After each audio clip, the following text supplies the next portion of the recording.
9:32, and I'll call the council meeting to order. First item of business is adoption of the agenda. Do I have a mover? Deputy Mayor. Moved by myself, seconded by Councillor Stewart, that the agenda be adopted as printed and circulated. Is there any discussion? All those in favor? Opposed? That is carried. Having adopted the agenda, are there any declarations of pecuniary interest and the general nature thereof? Not seeing any. Minutes. Deputy Mayor. Moved by myself, seconded by Councillor Stewart, that the minutes from the March 18th, 2026 council meeting be adopted as printed and circulated. Is there any discussion? All those in favor? Opposed? That is carried.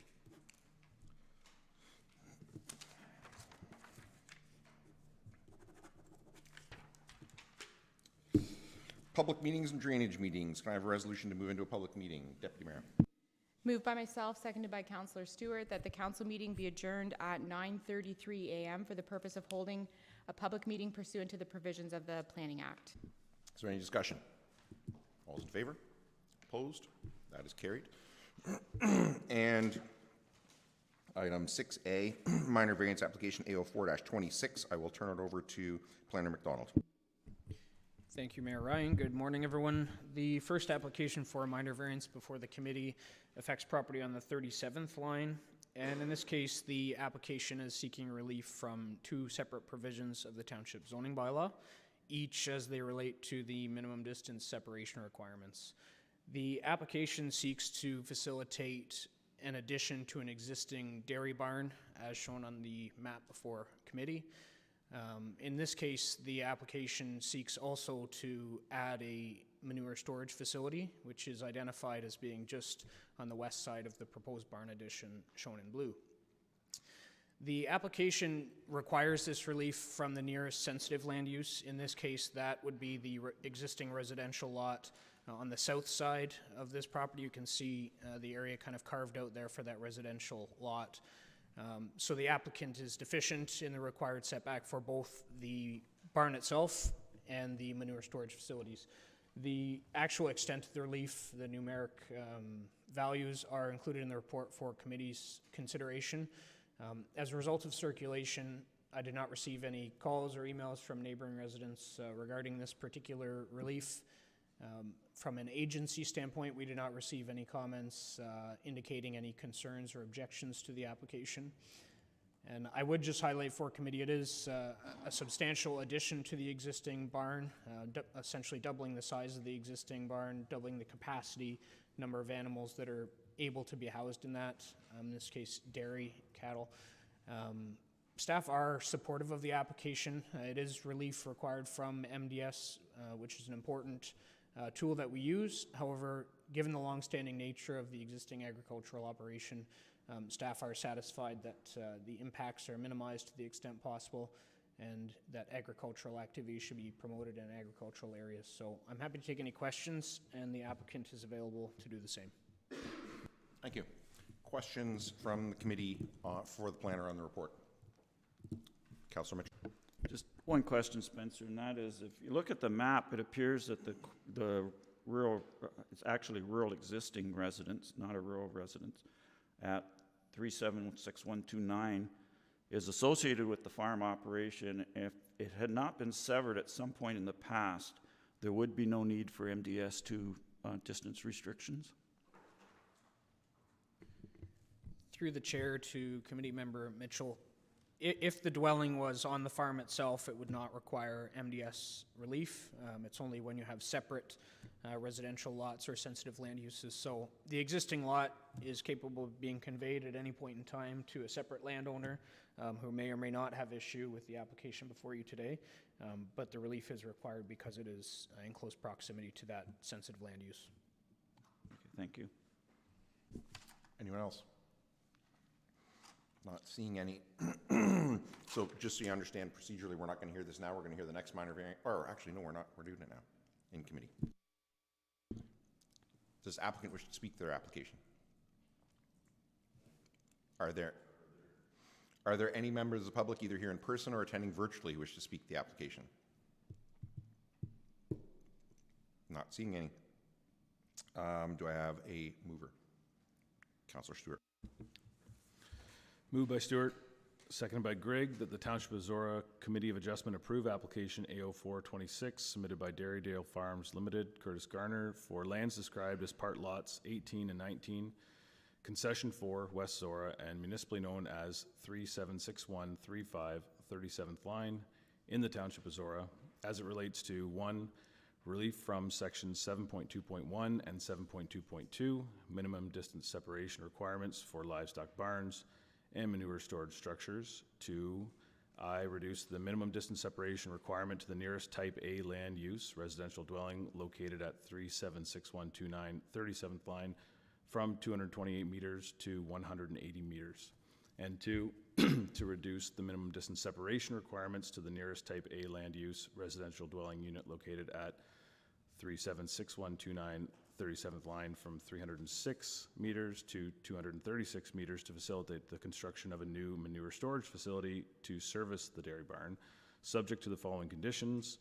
I, that the relief granted by the committee regarding application A0426 shall apply to a livestock barn addition and manure storage facility in the approximate location illustrated on plate 3 of report number 2026-104 to the satisfaction of the Township of Zorra. And 2, that a survey sketch be provided to the satisfaction of the Township Building Department confirming the measurements from the barn to the nearest neighboring dwelling.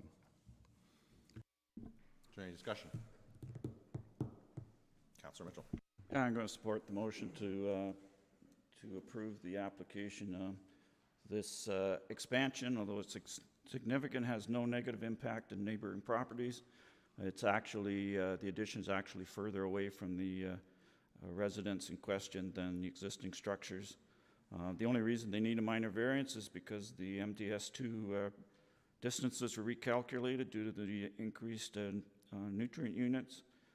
Positive impact of this addition are more investment in our community, more jobs for construction and operation possibly, and more milk produced, and I'm a big fan of all three of those things.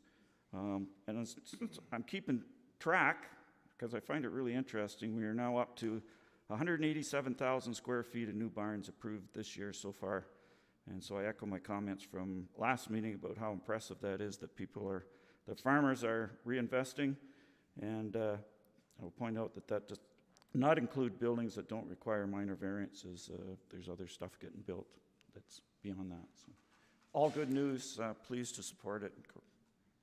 Anyone else?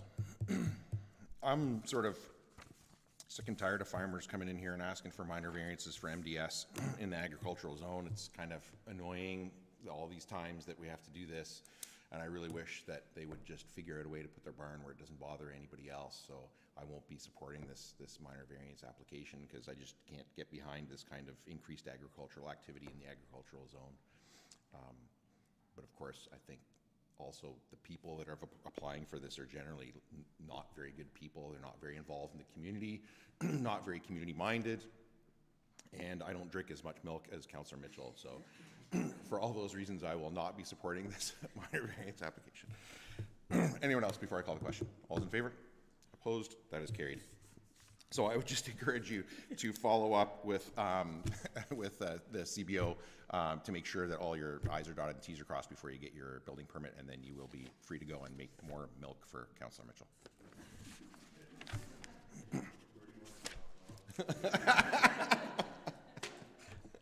Don't be so obvious with the.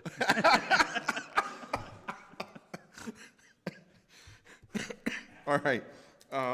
Next is item 6B, minor variance application A05-26, Planner McDonald. Thank you. Got to really be on my toes this morning, apparently. The second application for minor variance before the committee seeks relief to allow an additional residential unit on the 37th line.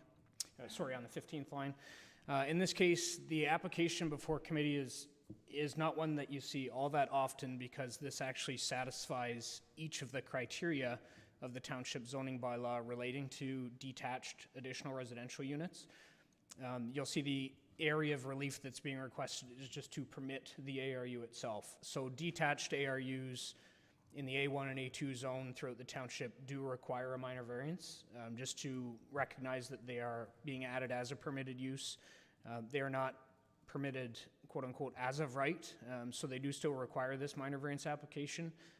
Typically, committee will recall that you see additional relief being requested. So whether it's for the gross floor area or the distance between the existing primary dwelling and the ARU, in this case that is not applicable, and the application to establish the ARU only requires relief to allow the ARU. There are details throughout the report which you'll notice that comment that approximately 1,000 square feet is what the detached ARU is proposed at. The applicant did advise that he's intending on it to be smaller than that, actually closer to the neighborhood of 700 or 800 square feet. The maximum GFA that they would be permitted to do is 50% of the GFA of the existing house, which is approximately 2,000 square feet. I just wanted to highlight that for committee, especially in these changing times of development charges and otherwise. There are not development charges applying to these ARUs where they are fully compliant with all of the requirements of the zoning bylaw. So this is one of those rare instances where that is the case. As a result of circulation, we did not receive any comments from neighboring residents or agencies indicating any objection to the application. You will notice on the plate, the third plate, the applicant's sketch actually shows there was a previous dwelling in the location, generally as shown kind of in black with some pink highlights there, where there used to be an existing dwelling that was demolished. So the application really seeks to establish a different dwelling in that very similar location and fully compliant with all of the requirements of the township zoning bylaw. We are supportive of the application today, and the applicant is also available should committee have any questions for him. Thank you. Thank you. Questions from the committee for the planner on the report? Councillor Mitchell. Spencer, you just made reference to normally when we have minor variance for ARUs, there's because they want to move it closer or further away or a bigger square footage or something, but this one meets all the criteria for an ARU, but we're still needs a minor variance. So that got me curious, and I checked these Zorra zoning bylaw 35-99, and there's a table in there, and it shows that all zones that allow residences can have one detached ARU per lot except A1 and A2 lots, which are, quote, subject to approval of the planning application, unquote. So what's the rationale of having this restriction on farm lots that doesn't apply to any other lot where residents can be built? Through the chair to committee member Mitchell, part of the rationale, I won't go into the full extent of the rationale, but a big part of the rationale is the preservation of the agricultural resource, which is paramount in Oxford County. So when we look at the actual siting of the detached ARU itself, we want to ensure it wouldn't further hinder any existing agricultural operations, the location's appropriate, the setbacks from existing livestock facilities, for example. We look at all of those things, but really it's primarily about making sure that the existing built-up kind of cluster, if you will, of agricultural buildings, inclusive of the accessory house, are maintaining a footprint that's not unnecessarily encroaching into productive agricultural lands. Thanks, Spencer. Anyone else? Does the applicant wish to speak to their application? Are there any members of the public, either here in person or attending virtually, who wish to speak to the application? Not seeing any. Do I have a mover? Councillor Stewart. Moved by Stewart, seconded by Grigg, that the Township of Zorra Committee of Adjustment approve application file A0526 submitted by Van Westrop Farms Limited and Francis Van Westrop for lands described as West Half Lot 32, Concession 10, East Missouri, in the Township of Zorra, municipally known as 156938 15th line, as it relates to 1, relief from Section 7, Table 7.1, uses permitted to permit a detached additional residential unit, ARU, with a maximum gross floor area of not more than 93 square meters, 1,000 square feet, on the subject property. Is there any discussion? All's in favor? Opposed? That is carried. So likewise, I would just encourage you to follow up with CBO Hughes, and he'll make sure you're good to go. And we'll continue to sit now to hear a submission on an official plan amendment but not as Committee of Adjustment anymore as Council. It'll be item 6C, Official Plan Amendment OP 25-17-5. I'll turn it over to Planner McDonald again. Thank you, Mayor Ryan. The application for official plan amendment before council affects lands on the 37th line in the village of Embro. This is in the southwest corner of the village, immediately south of some newer existing residential development, primarily townhouse development, which this application is seeking to redesignate a portion of the subject lands. So the application makes it clear that just over 2 hectares or 5 acres of the subject lands are to be redesignated from the current future urban growth designation and placed into a medium density residential designation. So as council can see, the area outlined in blue is what we're talking about here today. The area outlined in red being the broader subject property, subject lands, which are also, I would highlight, designated as future urban growth. Also applicable to the subject lands is an existing secondary plan for the village. It's about 15 years old now, but that at the time looked at the overall plan and strategy for the village, how it was intended to be developed, what type of uses were contemplated. Specifically for this area, I would highlight that that plan did contemplate medium density residential designation and development for this approximate 5 acre portion of those broader lands. So essentially this application is looking to facilitate something which was already contemplated in the previous 2010 planning work, further something that is supported by our existing official plan designation and policies for residential growth, appropriate locations for residential growth, but also opportunities where appropriate for intensification. When we look at the broader surrounding area, as I mentioned, there are lands immediately north of this which were recently developed, some for lower density and some for slightly higher densities, where there's existing townhouses, for example, to the immediate north. So this development, from a surrounding property standpoint, is, in the opinion of the planning department, wholly appropriate to be redesignated to accommodate this type of growth in the future. I would highlight for council, this is the first application of a series of applications which would be required in order to facilitate development. This policy framework change would really just set the stage for the applicants to advance other applications for a plan of subdivision or a plan of condominium. But this is an important step nonetheless.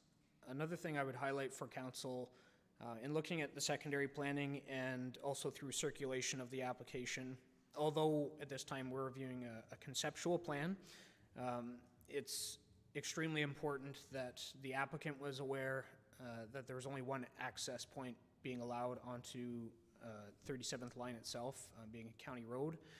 And the location of that, while not yet finalized, will be to the satisfaction of County Public Works.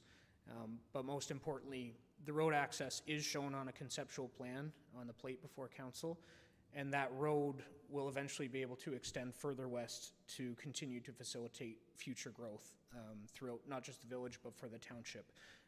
This area of Embro, being one of 4 areas left to really develop, it's very important that we have that forward thinking in our minds, and that we're not precluding any lands from future development by not incorporating important details such as full width roads designed and built to the satisfaction of the township or the county, as the case may be.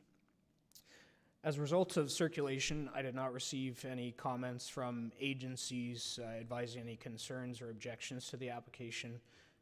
Similarly, I did not receive any calls or inquiries from area residents or neighbors with concerns or expressing any thoughts one way or the other about the application. We are, as a planning department, we're satisfied with the application here today. It is contemplated at this time. It will be utilized for some form of townhouse development, approximately 40 townhouses on the subject property, serviced by whether they be private or public roads. But again, those would be subject to applications to be heard and considered in the future. We are satisfied with the application. I'm happy to take any questions that council may have, and the owners, John Langlois and Nicole Langlois, are also available to do the same. Thank you. Thank you. Questions from council for the planner on the report? I have a couple, and I apologize because the first one I should have given you in advance, because you might not know this off the top of your head. When was this land first designated for future urban growth and development? Do you remember? Through you, the lands would have been officially designated for future urban development as part of the secondary planning exercise in 2010. Okay. There was a lot of look at that time and a lot of things were happening at the same time in Embro as far as servicing, providing full servicing to the village, and looking at future growth potential, full well knowing that it was one of two major centers, but for the township, certainly the major center for accommodating growth, residential, commercial, industrial, and otherwise. So that really was kind of finalized and pulled together as part of that 2010 Embro secondary plan, and lands either designated, redesignated, or zoned appropriately. And the policy that was placed into the official plan at that time established very clear direction as to how these lands would be identified and what type of growth would happen on them in the future. Anybody else? I have a second one then, and that is, so the water and wastewater capacity would, at this point, would be allocated only for the blue square in plate, whatever it was, plate 2, not for the entire red yet to be finalized. And even this one, I realize is not finalized, but in terms of water and wastewater allocation, it would only be for the blue square, approximately, that's in front of us today, correct? So as far as water and wastewater capacity and allocation, yes, it would apply only to the area in blue, as that's what's being contemplated, but that really isn't finalized until we have a plan of subdivision in front of us for our consideration. We do know through comments received from County Public Works that they are satisfied that there is adequate capacity to accommodate this type of development on these specific 5 acres of land. The broader lands would be subject to additional comments, certainly from the staff in charge of water and wastewater allocation. But we are satisfied that there is sufficient capacity, not just for this development, but for other development in Embro. And we are always communicating back and forth with County Public Works just to ensure that we know where the capacity is available, and we know that we only have so many areas in the village we can grow and accommodate different types of growth. So frankly, seeing an application like this, which focuses on a smaller area of broader lands, I think is sometimes the best application we can receive, because it's not looking at accommodating 200 units all at once. It's looking at 40 units or some form of units on a portion of the lands. So it's growth which is more realistic and something that we know we can accommodate. Thank you. Anyone else? Does the applicant wish to speak to their application? Are there any members of the public, either here in person or attending virtually, who wish to speak to the application? I'm not seeing any.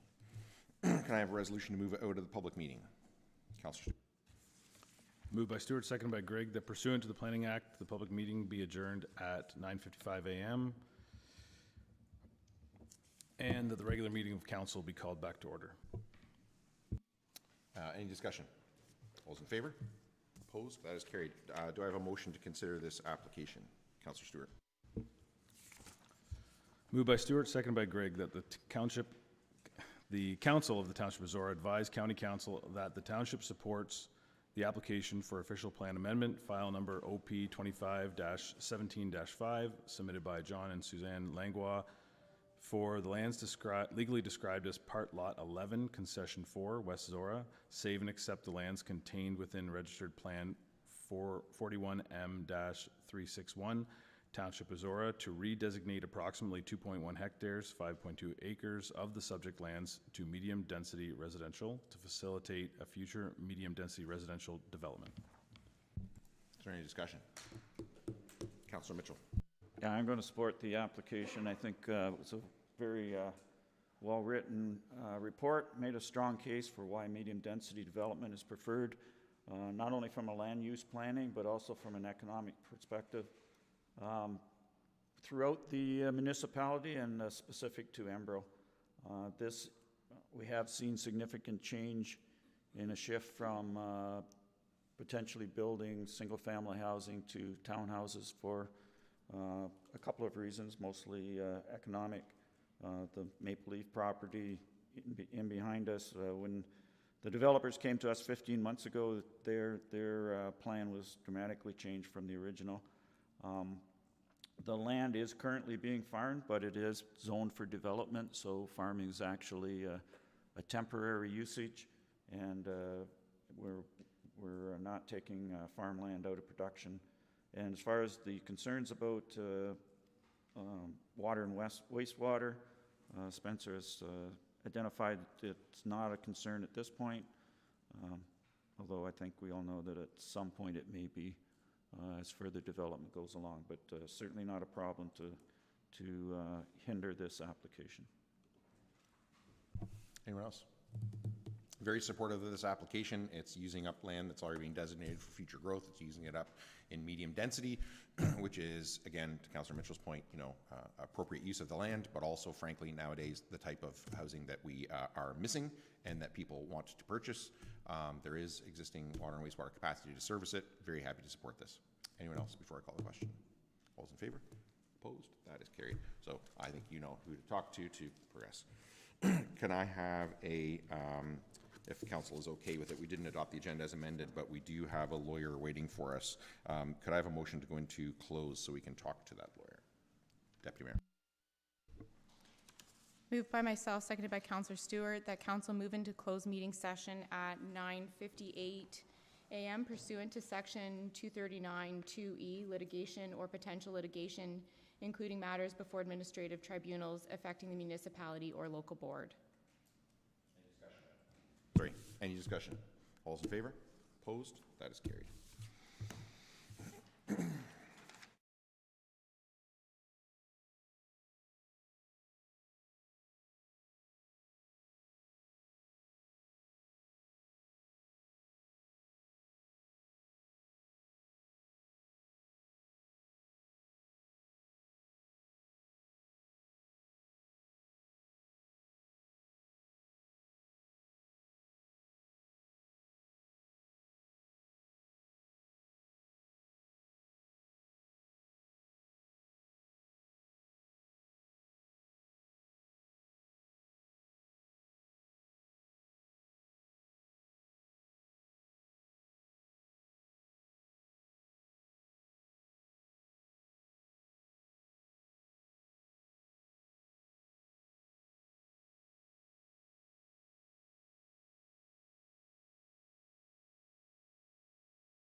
All right, 10:58, and we are back from close, and the next item up is item 7A, a delegation from Brian Petrie, Chair of the Upper Thames River Conservation Authority on Provincial Consolidation.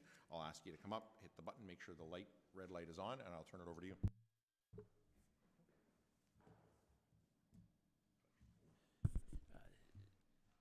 I was going to say, Warden, thank you, Mayor and Council, for having me today. It's a pleasure to be here, always in the wonderful township of Zorra. It's always friendly faces, so happy to be able to provide an update on the, I guess I should introduce. My name is Brian Petrie. For those who don't know me, I am the chair, recently returned to the chair of the Conservation Authority. Hopefully not the last chair. That's not the goal. So we do. Before, when I was here talking about the budget, I did say that there was an update, and certainly have a excellent representative, Paul Mitchell, on the board right now, who I'm sure is keeping you up to date. But there was some more announcements, so I thought it was wise to come around and talk to all of our municipal partners. And really, the whole point of this message is communication. We want to keep the communication open, because there's going to be a fire hose of information coming if the province is going to meet their own self-imposed deadlines on this. So we'll begin. Part of the March 10th, 2026 announcement on this was there was a bunch of provincial concerns. They're listed there. The current legislation that was just introduced as part of the budget changes doesn't really address any of those, but I'm sure they'll bring out other items through regulations and other legislation that will. Right now, the only thing that they are doing is talking about consolidation. These are the provincial's the province's guiding principles. Again, we'll see how they address them. At this point, we are waiting for the province to show what they want to do with these, because they are their items. But again, there's some important ones here that I think that retain local influence. I think that's an extremely a good one, but it's failing to see. There's some concerns about how that's being done, and so there's a lot of concerns going forward. The good news is they do want continuity of services, and that's something that we certainly support. We think we provide excellent service, and we want to make sure that our member municipalities and the people that use those keep having those. And we're always up for improved customer service. In fact, the board approved a report to make sure that happened, but we are failing. Hard to implement that with the changes that are there. So hopefully we can continue that good work. As an overview of the changes that were made, there was a different change. Originally, there was supposed to be 7 as the original proposal. They changed that to 9, and really it's going down to 8 because they're leaving Lakehead alone, because it didn't really make sense to put that in with the Lake Huron one, which was 1,200 kilometers away. So we are part of the Western Lake Erie Regional CA. And the consolidation is expected to take place by early 2027, and a part of the budget was to introduce legislation to try to implement some of those changes. So what that looks like for the consolidation, or another word for it is amalgamation, we will see the Essex, Lower Thames, Sinclair, and the Upper Thames combine into the Western Lake region. There is some past collaboration in the form of the 10 Sydenham source protection area, plus the Essex source protection area would be added to that. So there is some relationships that have already been formed there, and some knowledge, and certainly I have no doubt in my mind that the staff at the authorities will work well to achieve whatever goal that is. They've proven that with the changes 2019 forward, meeting those goals, but we don't know exactly what that will look like yet. From a regional governance change, and that's one of the things that we'll probably see the most change in this, is the governance model. Now, the province is saying it'll still be municipally governed, but that will change dramatically which level of government that will look like. Participating municipalities will appoint members to the board and pay CA levies. Again, how that works out is all through legislation. The thing that's really changed, and Oxford County is kind of an outlier here because we do this a little bit already, is that it's only going to be upper tier and single tier municipalities that participate in the governance, paying for things, and appointing board members. So lower tier municipalities like Zorra will no longer be able to appoint a board member and will probably have significantly less amount of representation. I think Oxford County will be lucky, to be honest, if we have one. The timing is after the October 2026 municipal elections, so we'll see what happens there. One of the concerns is also that the amount of people, now Oxford's a little bit different again, but throughout the proposed I'm going to say watershed because it's not, it's the region, is that at upper tier levels, there's probably a significant less chance that somebody has CA experience at that level. Lambton County, for instance, has right now no relationship with CAs just because of the way items work out. So unless a councillor is been on a CA board from the lower tier, that knowledge of CA governance is definitely going to be at a lower level, which is a concern going forward. Or maybe that's part of the plan, I don't know. But that's something that we'll have to keep an eye on. The original plan for the Lake Erie Regional Conservation Authority would have contained 81 municipalities. This new model contains 39 municipalities, 7 counties, of which Oxford is there, and then single-tier municipalities, there's 6 of them. You'll see a couple outliers here. There's going to be a contentious, there's a lot of questions about representation, because you have Peely Township down there as a single tier. They have 235 residents, but they're guaranteed a seat on the board.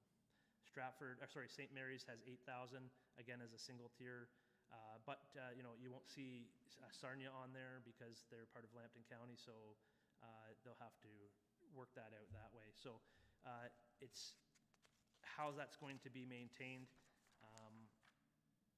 is going to be a problem, and one of the biggest things that we've always tried to do on the board and the way that our representation works there is trying to balance that rural and urban voice.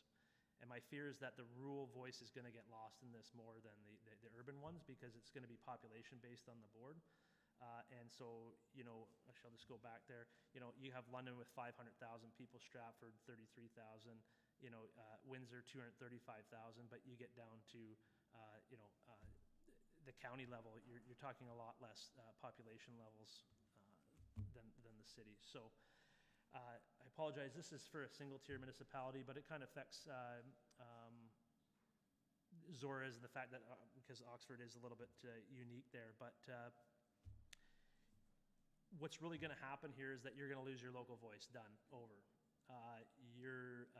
Even if that person is from Zorra, technically appointed through Oxford County, that way you're going to lose the rest of the county's perspective on that. And that's been a major thing that we've seen that come again and again be value at the board, whether it's a elected official or a resident. That local perspective and bringing those local items to the board so they can be incorporated in our policies is extremely valuable, but that's certainly something that's going to be diluted and not easily achievable, and that's probably the goal of this. So when it comes to the governance impact, really, we have to remember that conservation authorities, in UTRC's case, was 1947. It was a partnership between municipalities. The legislation right now, as it reads, is municipalities have to agree to form, change, and dissolve. So it's really been a municipal one. This is a change to a provincially run organization, really, and controlled, I would say. Local ties are being broken. The difference between rural and urban population. This is not apples to apples about service level. This is a complete change in how the governance model functions for these units.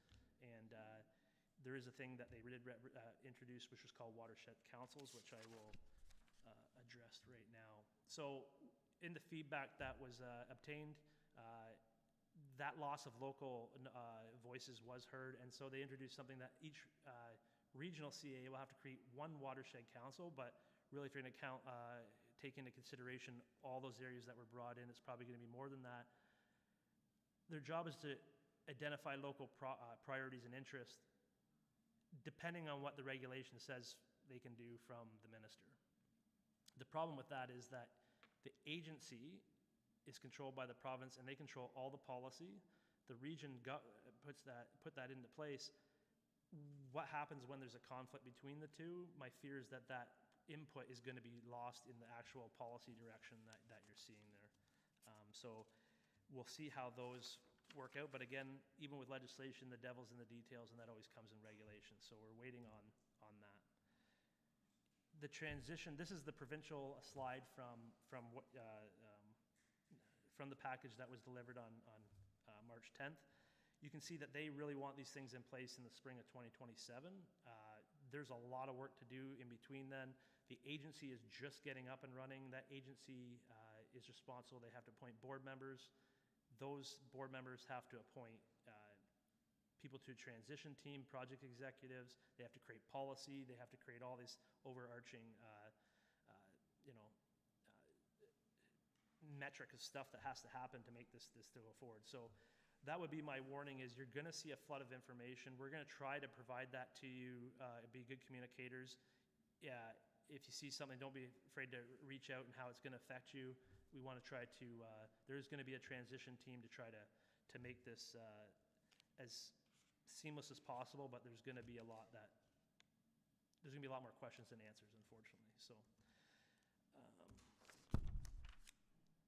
the budget process for the 2027 is something that's still going to affect both. So the lower tier levels, the 2027 budget for UTRCA, and it's a little bit different here again in Zorra because the county already pays the levy portion of it, but we, in the legislation, the announcement is that we will make the 2027 budget before the end of this year, and that will be levied to the current lower tier municipalities. Whoever gets the bill right now will get that. They will not get a say on who gets appointed to the regional board. That will be done by the upper tiers after the next election. So there will be an overlap there of still paying the bill without representation. Again, Oxford County is a little bit isolated from that because of the current setup the way it does. So does things, but again, Zorra does pay things on their own. There's no clarification about if that's going to continue or that's going to be transferred up as well, including any reserves or anything like that. That hasn't been addressed. So the process for funding, the province did announce $20 million to create the agency, and then their big announcement was $3 million in annual funding to help administer this transition, which works out to about $330,000 per new regional. So I don't know exactly what that's going to do because the Toronto Regional Conservation Authority estimated it would be $5 million just to switch branding. So again, my message to you is that there's probably going to be an increase in requests for levy as we go through this. The province has a lot of power to dictate who pays that bill. It's not the new region, and a lot of the new legislation that came as part of the budget was just on that, about being able to direct who pays what. It's most likely going to be us. There was a lot of concerns brought forward about this. Not too much information on that. The information that's out there right now is just on the transitional process, so there is a lot of questions. There's a meeting for the watershed mayors with Minister Flack on the 8th. I don't know if that will be really addressed there, but on April 9th, there is a meeting, an update for the chairs and GMs that are supposed to update the process. But again, all this is going to come to a head sometime before 2027, that transition date of where this all lays out, and right now there's not enough information to be able to provide that update, but we're certainly committed to that. There were 14,000 submissions on the ERO posting.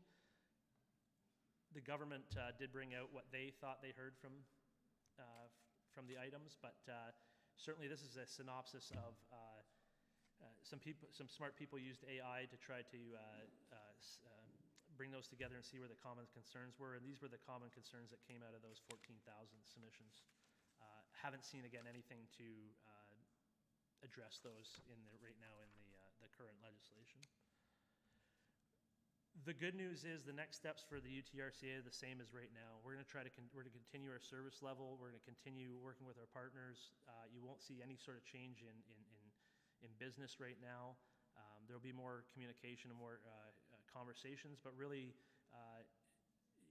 it's really at the the governance level and the legislative level right now. Our goal is to provide those critical services that our residents in the watershed need, and our municipal partners as well with that. So certainly this wasn't something the Conservation Authority asked for from a governance perspective. Those local voices really matter, as we know here. And there is concerns there that the concerns that were brought forward by the province could also apply to municipalities. And so that would be my other message is watch those trends and see how they apply to yourself. But with that, I am certainly open to any questions from council. Thank you. Questions from council for the chair? Councilor Mitchell. Yeah, Brian, thanks for You know all the all the answers information. to this? Certainly made my report to council shorter today. At our meeting last week, we talked a lot about the transition period, and the timeline that you showed there was early 2027. Well, it's been 5 months since they made the initial announcement, and we're still, we were talking this morning, we still haven't appointed the provincial board, and there's still a ton of stuff to be determined yet. So early 2027 looks more like June than January to me. So can you comment on what we talked about? When does the Upper Thames as an entity and as a board disappear, and what happens from the end of, well, when you end of this year or this municipality elections? What carries on from then until they finally do start the new regional conservation authorities? Yeah, so the process that they've laid out is that they're going to form the agency, get it up and running, they're going to appoint the board, and then those boards are going to appoint executive, project executives to each of a transition committee. The province will eventually give a transition date that has to happen, and part of those legislation changes that came out in the budget document was adding that both the agency and authorities have to comply within a certain timelines that they put out. They just don't have to comply, they have to comply within the timeline. So once we get that date, the transition committees will work towards that.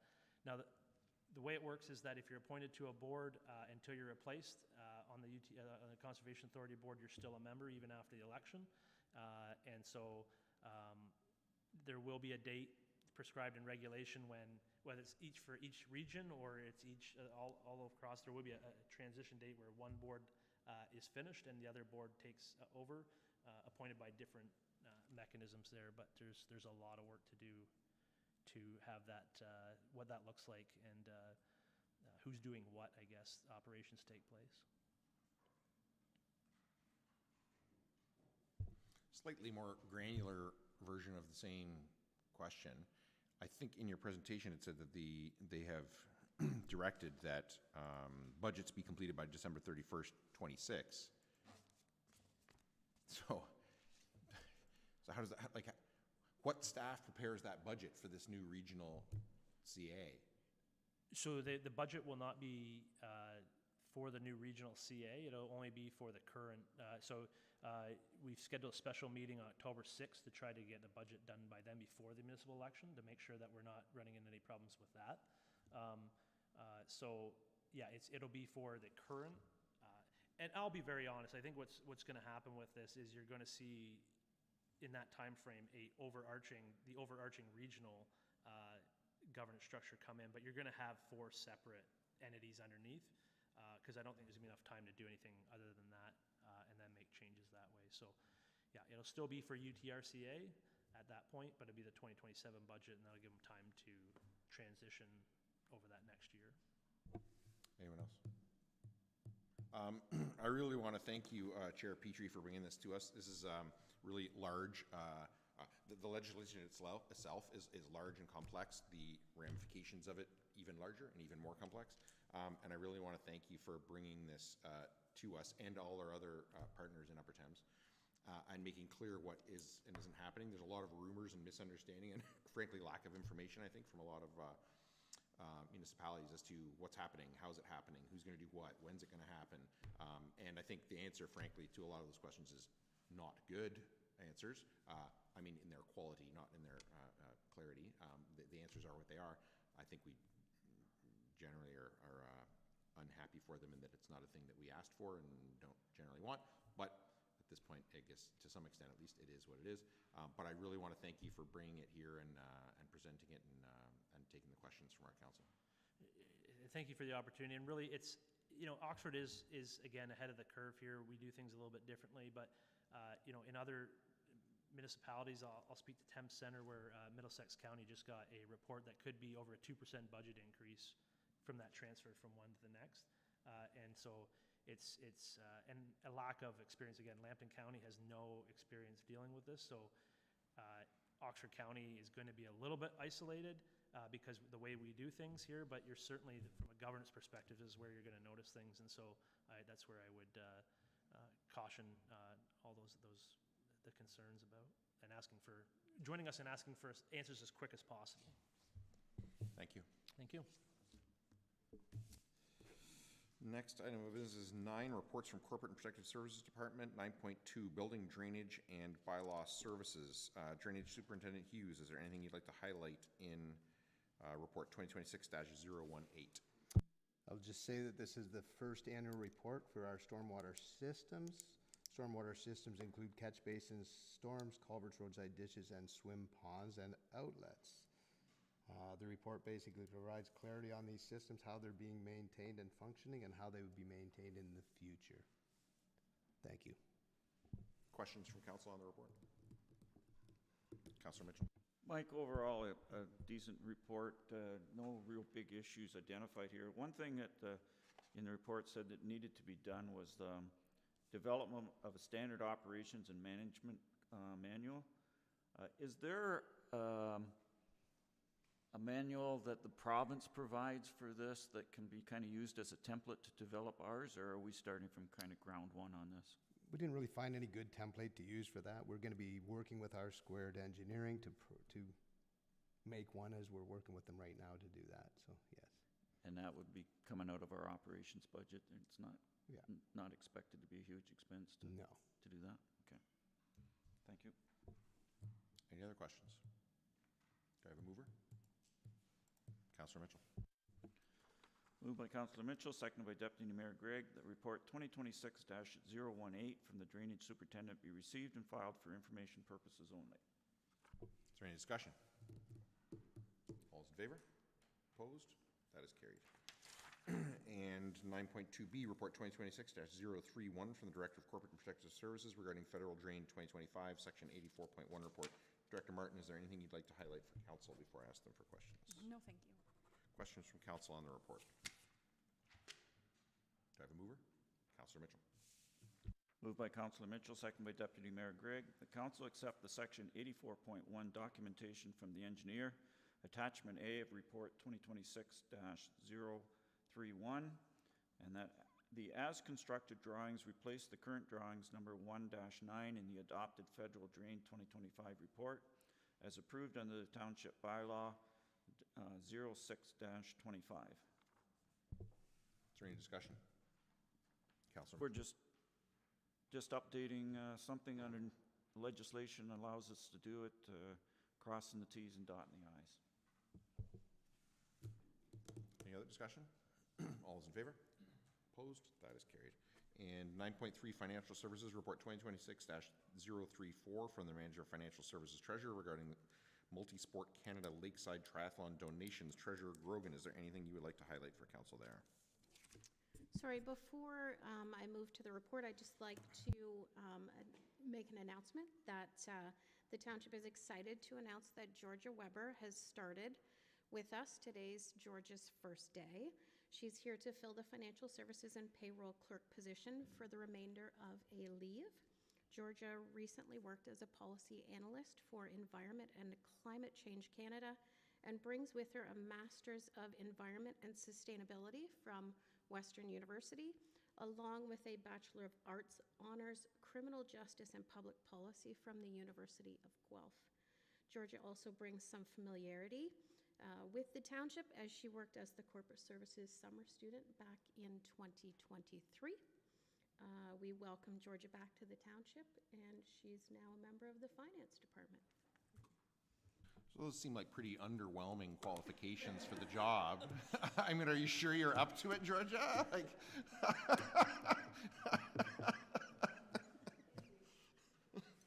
seriously though, welcome back. Happy to have you and all your qualifications.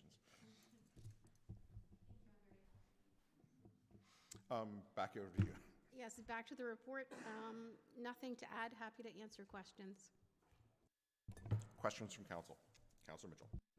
I don't know if I'm qualified to ask a question, but I'm going to. I don't know if any of us is qualified now, to be honest. I mean, do you want to just come over, Georgia, and just make all the decisions for us? Go ahead. No, this is a good news report that there is some money has, I wouldn't call it found money, but anyway. So my question is, was the $6,000 donated from 2007 to 2019 essentially buried in the general reserve instead of a specific reserve fund? Thank you. Essentially, this $6,000 that was cumulatively collected from 2007 to 2019 was recorded as a transfer to the Recreation Reserve each year. We, current staff, are unaware of the rationale as to why the funds specifically were not tracked within the reserve as designated for the Lakeside Triathlon. The recommendation that's in our report to council will allow us to track that donation for designated purpose, ensuring that funding continues to be tracked through staffing transitions. And my other question is related, does the township hold any money in specific reserves for any other community groups or designated purposes other than the Lakeside Fund? And I know the Harrington Area Community Association has money. Yes, absolutely. So the township does hold other funds for specific purpose, all of which are tracked in separate balance sheet accounts within our financial software system. Some of those examples include that we hold money for our firefighter associations. As you mentioned, the Harrington Mill Power Fund. We have funds for Heroes of Zorra, the Heritage Zorra Task Force. We also track funds for municipal projects where we're collecting donations to help fund those projects. So we have funds for the multi-use courts, the Embro Dog Park. There's some residual funds in the Embro Pavilion Fund that I believe were fully utilized in 2025. As well, we do track funds for the West Zorra History book sales as well as the North Oxford book sales. Thanks. Thanks, Kim. Anyone else? Have a motion? Moved by Councillor Mitchell, seconded by Deputy Mayor Grigg, the report 2026-034 from the Manager of Financial Services / Treasurer be received and filed for information, and that $6,500 be transferred from reserves to deferred revenue Lakeside Triathlon for future Lakeside community projects. Is there any discussion? Councilor Mitchell? Yeah, as I said, a good news report. I was a little surprised when late last year there was an application from Lakeside Christchurch for some money to assist with some of their work, and we were told that there was only $1,000 from the most recent donated into that, but I had no way of tracking how much had been donated over the years. I know at some time there'd been donations, other years there was none, and we had kind of set up an arrangement with staff had with MultiSport Canada to do an annual donation to kind of recompense for the bit of not problems, but having the triathlon in our community and traffic issues, whatnot. So I'm glad to see that there is $6,500 there. I want to thank staff for all the rabbit holes that they went down to dig that out. And he says it was just at previous time this money was put away and was not properly identified. Now it has been, and we have a fund there. And if it's been designated for Lakeside and area groups, that could use some funding. Now we do have some funding, and hopefully somebody comes forward with a viable project for it. So again, thanks to staff, and support the motion. Anyone else? I want to thank Councillor Mitchell for chasing this down in terms of where the money came from, where it went to, and working with Treasurer Rogan to figure it all out. And now we've put it into a proper organized pile with a proper policy that will as to how it will be allocated in the future, and all the clarity that should come with, frankly, every dollar that we take in and spend here. So, anyone else before I call the question? All those in favor? Opposed? That is carried. And 9.4, Legislative Services Report 2026-032 from the Deputy Clerk Legislative Coordinator regarding the 2026 Zorra Council meeting schedule. Deputy Clerk McLaughlin, is there anything you would like to highlight for Council before I ask them for questions? Nope, I'll just leave it open for questions. Questions from Council? Do I have a mover? Councillor Mitchell. Moved by Councillor Mitchell, seconded by Deputy Mayor Grigg, that Council amend the 2026 Zorra Council meeting schedule to cancel the October 21st and November 25th meetings. Councillor Mitchell is the mover. Yeah, I think this is a reasonable change to the schedule. There is a possibility we will be lame duck by the time that October 21st meeting comes along. I'm confident it would be a very short agenda, and it makes sense that staff devote their time to the election process as opposed to preparing for a meeting that time. As far as the special budget meeting, it is a lot to expect a new council with potentially new council members to tackle the budget immediately after being sworn in. The advantage of passing the budget in November, as we've done the last few years, is it gives our staff a leg up to get out there and beat some other municipalities for RFPs on various projects, and we have seen considerable savings over the last few years by being ahead of the pack. But I think moving it back a month is not going to have a huge impact on that, and it will make for a better budgeting process. So I support the changes. Anyone else? Yeah. Agree. I would also suggest that anybody who is considering running for council should probably be starting to follow along some meetings so they're prepared for that budget that will inevitably come their way regardless. All those in favor? Opposed? That is carried. And 11, boards and committees. 11A, Upper Thames River Conservation Authority Board update from Board Member Mitchell. Okay, we met last week, March 24th. There was a letter from the minister reimposing the freeze on planning fees as of March 10th, going through to February 28th, 27th. Upper Thames did increase planning fees by 5% effective February the 1st, 26.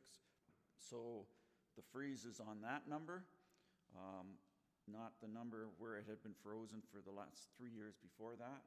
So we do have a 5% increase allowed on the planning fees, but it still comes nowhere close to our target for cost recovery. We added a special board meeting for next Tuesday, on April 14th, which would be 2 weeks away. Apparently there is some urgent business that needs the board to address before our next scheduled meeting on April 28th. The major issue that we talked about was the Conservation Authority amalgamations, which we have just covered thanks to Chair Petrie. We did get a report on update on asset management work, which is at the same as at the township level, something that we have staff people working on. There was some concern and questions about compatibility between our asset management plan and software that's being used with the other 3 conservation authorities. No point putting a whole bunch of data into software that the other ones aren't compatible with. We had our annual health and safety report. There was no significant changes from recent years, and they were proud to report that only had 1 lost time injury of a total of 1 day, which, considering the type of work that's done by many of the staff out and about, especially during the summer and camping season, and taking water samples and all that sort of stuff. That was pretty impressive. And we had the monthly Section 28 report on planning. There was only one permit issued so far in Zorra, and that's for fiber optics crossing streams along the Embro Road. So that was the report, but that was our meeting. Any discussion? I have a mover for 11A and or B. Councilor Mitchell. Moved by Councilor Mitchell, seconded by Deputy Mayor Grigg, that items 11A and B be received and filed for information purposes only. Is there any discussion? All in favor? Opposed? That is carried. 12 information items, 2026 UTRCA approved budget. Excuse me. Do I have a mover? Councilor Stewart, Mitchell? No, I just Are you want guys gonna fight it out, or? I just want to comment that a couple meetings ago, I did give the Coles notes on the budget, but I'm open to any questions that anybody may have at this time. Moved by Stewart, seconded by Mitchell, that item 12A be received and filed for information purposes only. Is there any discussion? All in favor? Opposed? That is carried. No unfinished business and no notice of motion. Mayor Ryan? Deputy Mayor. Sorry, I'd like to put forward a late notice of motion. So as per our procedural bylaw, in order for a notice of motion to be considered in a meeting without proper notice, it has been provided to the clerk in writing, and then read aloud, but then not debated. We have to pass a motion to waive the need for notice. So is it okay if I read my motion? Sorry, I'm not moving it. I'm just reading it. That Zorra Council directs staff to prepare a report on the feasibility of updating our branding, doing our part.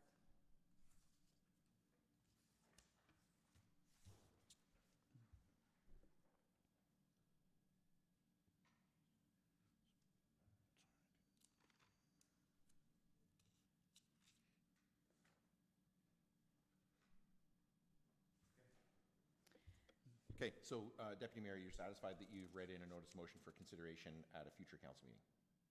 No, I would like for this to be considered in this meeting, which now I have to get 2/3 majority for this to be considered. And I understand with only 4 of us here, that's going to be challenging. Do you have a motion? I do. Moved by myself, seconded by Councillor Stewart, that council waive the need for notice and allow for the motion as presented by Councillor Grigg. As the mover, do you wish to speak to that? So all I can speak to is the nature of wanting to move this today, and just that this is time sensitive, and I would prefer to have this discussed sooner than later. Any other discussion? Councilor? Can you repeat what the topic of the motion was? We're not online, but you still cut out on me.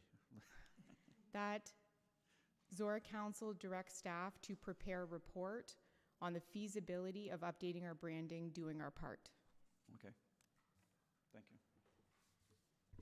Any other discussion with respect to 2/3 of us voting to consider the motion?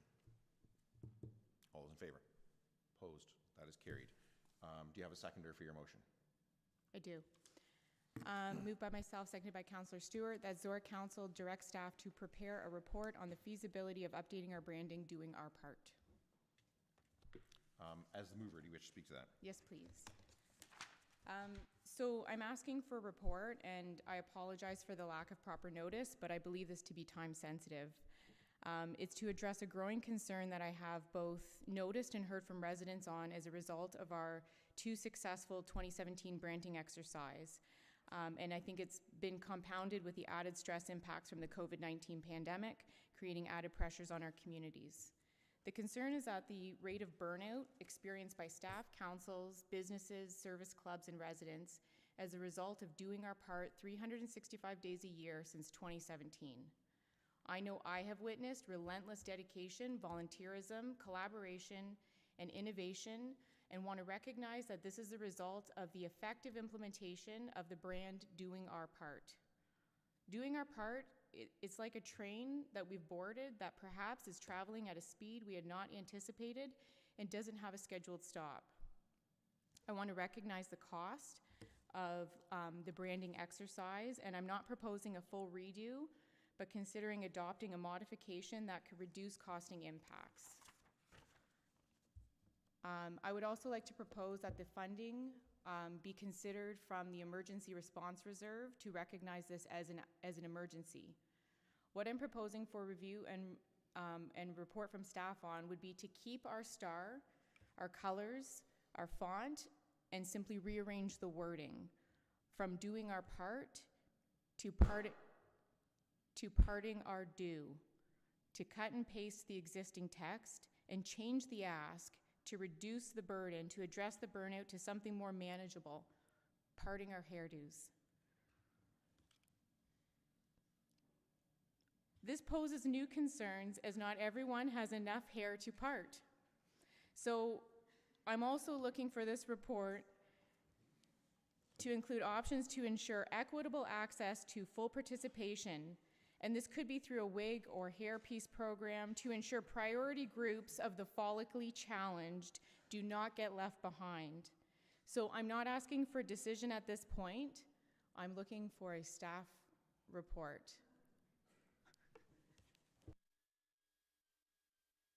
Councillor Stewart is the seconder. I have nothing to add.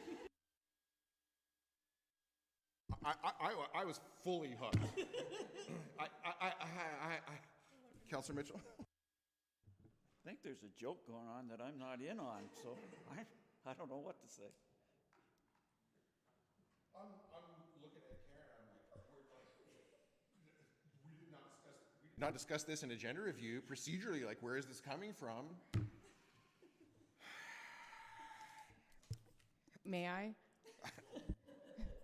Just to clarify, in the 7 years that I've sat on council, I have never had an April 1st council meeting, and we are still in advance of the cutoff of noon, so the opportunity to go for the mayor at, I think, what is nearest and dearest to his heart, which is the color purple and the branding of doing our part. So to clarify, I will not be in support of my own motion. I believe staff time is too valuable to be spent on a report as such. Any other discussion? Councillor Mitchell? That's the silliest motion since somebody brought a motion to turn a railway bridge into a toll bridge a few years ago. And the response to that was from the now deputy mayor when she looked at me and says, "It amazes me how your brain works." which is a comment that I cherish to this time. So I will not be supporting this motion either. Any other discussion before because I have to call the question now. It is procedurally on the floor, and we now have to deal with it. Which also means that nobody can bring forward reconsideration of our brand for the rest of the term of council, if it is defeated. Any other discussion? All those in favor? Opposed? The motion is defeated. Holy hell. All right. I think we have bylaws, the calendar, confirmatory, and adjournment. I mean, is that, in fact, all that's left? Yeah. Okay. All right. Let's see. On we go. Bylaws. Do I have a mover? Councillor Stewart. Moved by Stewart, seconded by Mitchell, the bylaws 15-26 and 16-26 be taken as read a first, second, and third time and finally passed, and further that the mayor and clerk are hereby authorized to sign the same and affix the corporate seal thereto. All those in favor? Opposed? That is carried. Items of community interest in the calendar. Anybody got anything? Councillor Mitchell. This Sunday is Easter Sunday, so at Chalmers United in Kintore, Sunday, April the 5th at 7:30 a.m. is a sunrise service at the Kintore Cemetery, and followed at 8 a.m. by Easter breakfast, and I presume followed by church service. And next Wednesday, April the 8th, 7:30 p.m. is Wisdom Wednesday at Brown's Corners. The speaker is Bob McRoberts, who will be speaking about wood carving, among other topics. Anyone else? I apologize. I was distracted by something else there. Yet again, something else, not just that. I'm just checking my calendar here, but I'm not seeing anything.